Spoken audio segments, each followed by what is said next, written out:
welcome to my home. With Valentine's Day just around the corner, I thought I'd make something sweet, delicious, traditional, the chocolate eclair. But with a twist, we're gonna add some maple butter to the cream, we're gonna add some maple butter to the top. It's gonna be delicious. Let's get started.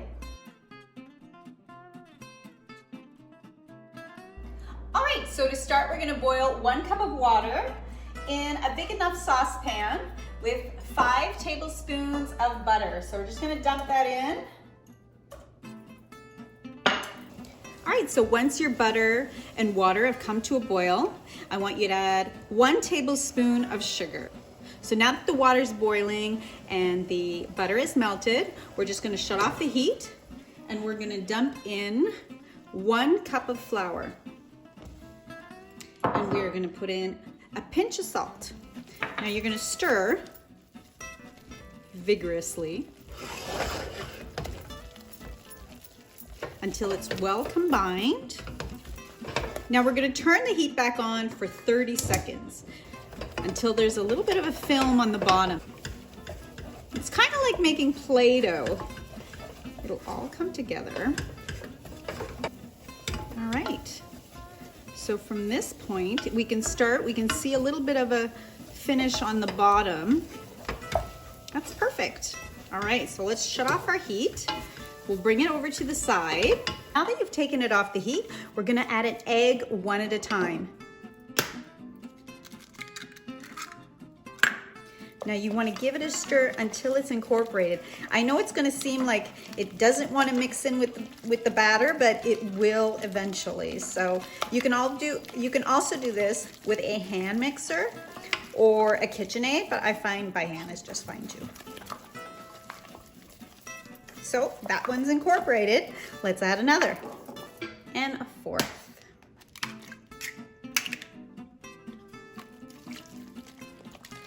So here we have a beautiful consistency. It is really, really nice in color, and it is making like ribbons. There you go, perfect. So let's get this into a piping bag. All right, so now that your pastry cream is ready to be piped out, let's get this warm, gooey goodness into a piping bag. If you don't have a piping bag, you could use a Ziploc bag. Just cut off the tip. Get all that goodness in there. All right. Now you don't have to worry, it's pretty thick. It won't just ooze out there. Okay, so let's get that around. Okay, so what you want to do is you want to give enough room for each to grow, because in the oven they will grow. So you're going to squeeze as you put. If there's air bubbles, don't worry, we can work it out later on. And push up, it's fine. Push up to separate the dough, and easily enough fixed, we are going to just tap it with a little bit of water and it'll be just fine. So it takes a little bit of practice, but you'll get it. Of course, try to make them all the same thickness and size. So this is gonna make quite a few. You're gonna love it. You can also make little patachou where they're little round circles. So you don't wanna leave the little tips because they're gonna burn. So just tap them down with a little water. You won't even notice. So let's pop these in the oven, 400 degrees for 10 minutes, and then 350 degrees for 20 to 25 minutes until golden, beautiful brown. Let's get them in the oven. All right, so next we're gonna work on our pastry cream. In a medium saucepan, I want you to add 2 cups of milk.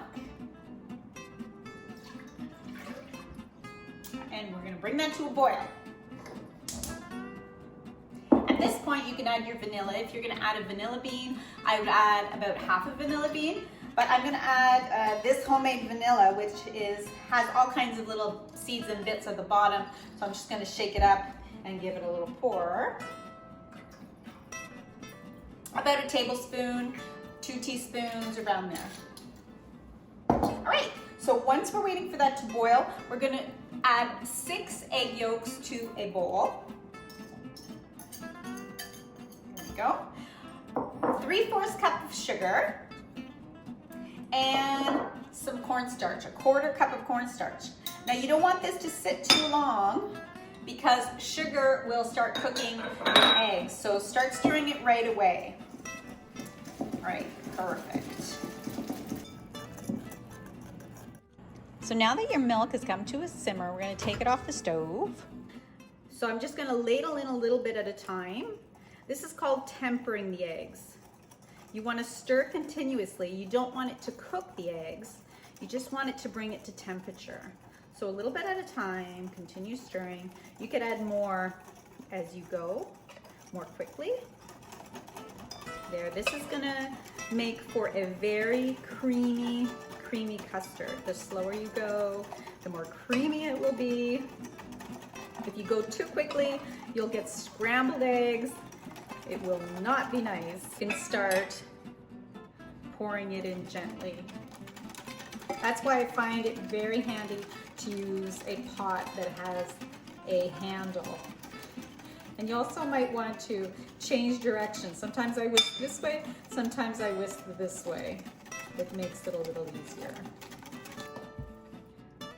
So now that it's all incorporated, we're gonna put it back into the pot, but we are going to put it through a sieve just to catch any of the remnants of the eggs or any little chunks that might be there from the egg yolks. Perfect. So now we're gonna return this right back to the stove. So we're gonna bring this right up to a boil. I'm using a whisk that really can get in the corners, which is really nice. If you don't have that, I prefer to use a smaller whisk rather than a bubble whisk. So the smaller it is, the more it can get into the corners. Now once the heat is on again, you want to stir this continuously. So as you can see, it's getting super foamy on the top. That's okay, that'll all disappear. You do not have to remove the foam. This is such a velvety, creamy, rich custard with 6 egg yolks. So delicious. Real vanilla, a couple of tablespoons of butter to finish it off, and it is ready. I'm gonna shut off the stove. Continue whisking. Look at that. So velvety, so beautiful. To that, I'm gonna add 2 tablespoons of butter. There you go. This is gonna add a little salt to the flavor, creamy, an extra little creamy bit. Oh, it's so delicious, so rich. All right, so we're gonna take our custard and we are gonna put it in a bowl. Now, quite quickly, it tends to get a film on the top. So what you're gonna do is you're gonna place a piece of saran wrap right on the top. Have your cling wrap and you are going to push it right on the custard. That guarantees you will not have a film on top. What you do is pop this in the fridge for a couple of hours, at least, preferably overnight. So the timer has gone off, they are ready. They are golden brown, they look delicious. So I'm just gonna transfer them to a wire rack to cool. Beautiful. They look gorgeous. Golden brown, perfect. All right, so next is the glaze. The glaze is a chocolate glaze. I'm using semi-sweet chocolate. I'm gonna just dump into a bowl, a good quality chocolate. And here I have just over a half a cup of 35% cream that I put into the microwave. So really, really hot. So leave that a second or two and then we're gonna start to whisk it. Meanwhile, I just wanted to tell you, as a hint, I buy these Lindor chocolates at the store, the Lindt store, and I buy them in the section where everything is on sale. And usually they're just over the same month, they're gonna be over the date, but they're half the price. I think I paid $20 or $25 for this. It is ginormous, lasts forever. They're little bits, I use them for mousses or cookies, and they're just so delicious. So I don't know if I'm sure they're good for another year. Anyway, they're delicious. I buy them. I think that's where you should get your chocolate. I go through so much chocolate just for cookies and such, so these are delicious. So they're the semi-sweet ones. So now that this is quite melted, it's hot, I'm gonna give it a bit of a whisk. And it's gonna transform into a beautiful glossy ganache. There you have it. This is the perfect sauce. You can add a little orange liqueur to it. It is so delicious. You can add this on top of a cake. Really yummy. On top of brownies. It's so good, so good. There you go. You know, when it chills a bit, it thickens and it becomes just a nice, almost fudgy consistency. It is just perfect. So there you have it. This is my favorite part, putting it together. So I've taken the custard out of the fridge. I'm going to add 35% cream, whipped, half a cup, without any sugar or vanilla. This is sweet enough. So just adding it into it, gonna lighten it up. It's gonna taste a bit lighter and more delicious. So I'm just gonna give that a nice whisk because in the fridge it has thickened up. So I'm gonna put this into a piping bag so that we can fill our pastries. Right. We're not gonna add too much at a time because we don't want it to get hot, and it tends to get hot in our hands. So what I want you to do is take your pastries and cut them in half and separate them, just like I have here.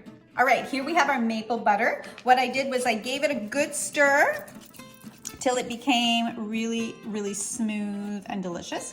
And I added it to a piping bag with a pointy tip, just like that. So I'm gonna start with the piping. I'm gonna pipe it in the bottoms and I'm gonna fill it up. Okay, I'm gonna do the same to the little circles. I'm gonna add my cream just like that. Next, I'm going to add the maple. I'm gonna add just a little bit on the top. Maple butter is super sweet. So we're just gonna add a little teeny bit. We'll do the round one too. Adds such a nice silky smooth flavor. All right, then to our chocolate, we're just gonna dip our sides in, give it a little shake, pop it on the top. Same with our longer ones. Get it in there, shake it off, and we're gonna pop it right on the top of that. Okay, to that we'll take some more maple butter and we'll go side to side.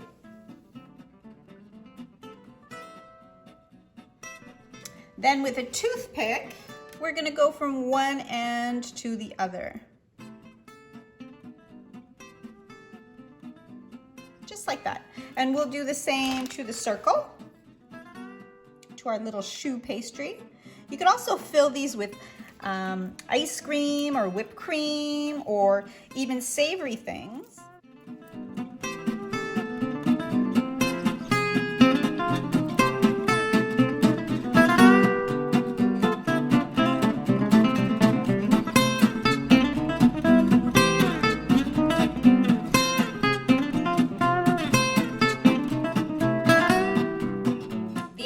So delicious, so classic, so tasty and sweet. You are going to love it. So give it a try. Don't forget to subscribe so we can see each other next week where I'll have another great recipe for you. Have a great week.